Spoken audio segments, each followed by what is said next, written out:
across.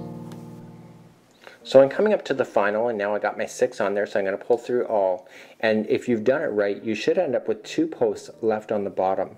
So what we want to do is just double crochet ourselves into those final 2. And the reason why we should end up 2 is, if you remember, and make sure on the final one you do not go into this gap. That is so important. I always say that in every tutorial. You have to make sure you go into the chain in order to make that final one. If you go into that gap, it's going to pull your work apart.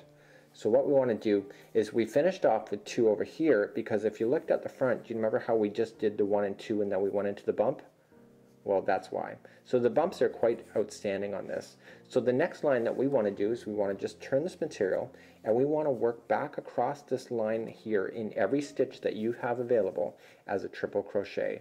So let's do this again. So let's chain up 4. We always chain up 4 for triple crochet. So 1, 2, 3, and 4, and then what we do is we look at it. Now this post here matches this chain, so we go into the next stitch, which is right there.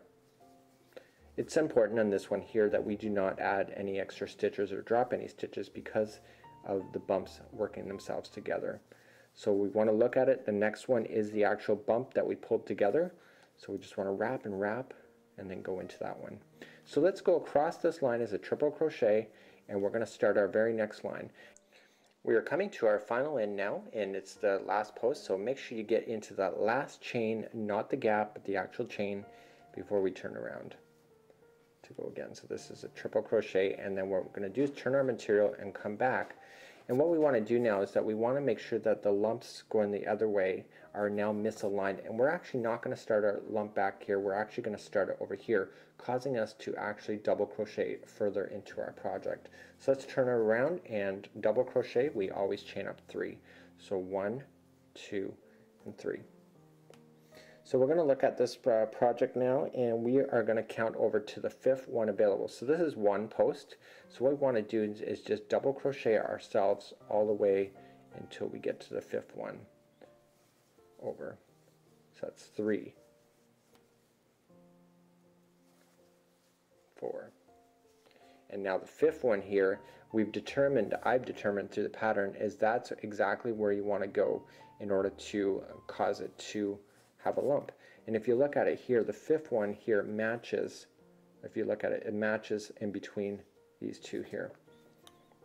So every time you're doing this line, you'll want to jump over to the 5th. So again, we just want to triple crochet ourselves, a 5 together /1, making sure we get our 6 on our hook, and we want to continue that along.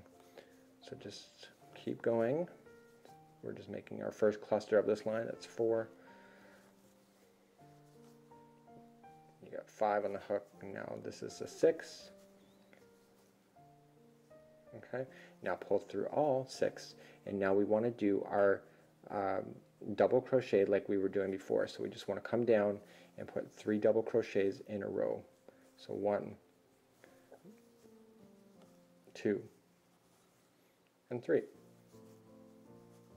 And so now what we want to do, the very next one, we want to put in another cluster of 5. So continue to do that same configuration of doing your clusters like you're doing right now, and then 3 double crochets, and then continue to work your way across the line. We'll meet back up again where we start our next line. So we're coming to the final, and you can see the lumps, the undersides of the lumps on this back side here. And what we want to do is, because we started our lump over here, right, and not so far close to the edge, on the other side we want to make sure we do the same thing. So this, in actual fact, what we're going to do is we're going to end our lump in between the 2 lumps that are on the next line below.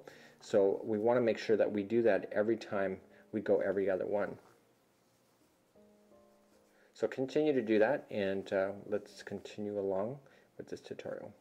Hopefully by now you're starting to see the pattern. So you see the 2 lumps on the underside, and now if we turn it up the other way, you can actually see it on the overside. So next time, the next line, what we want to do is we want to do a triple crochet. So there's always a triple crochet in between each of the lumps, so you can remember that. So one line will be like this, where we started on the 3rd post coming over, so we have 2 posts and then the lump, and then when we get to this one here, we actually have 4 posts and then the lump.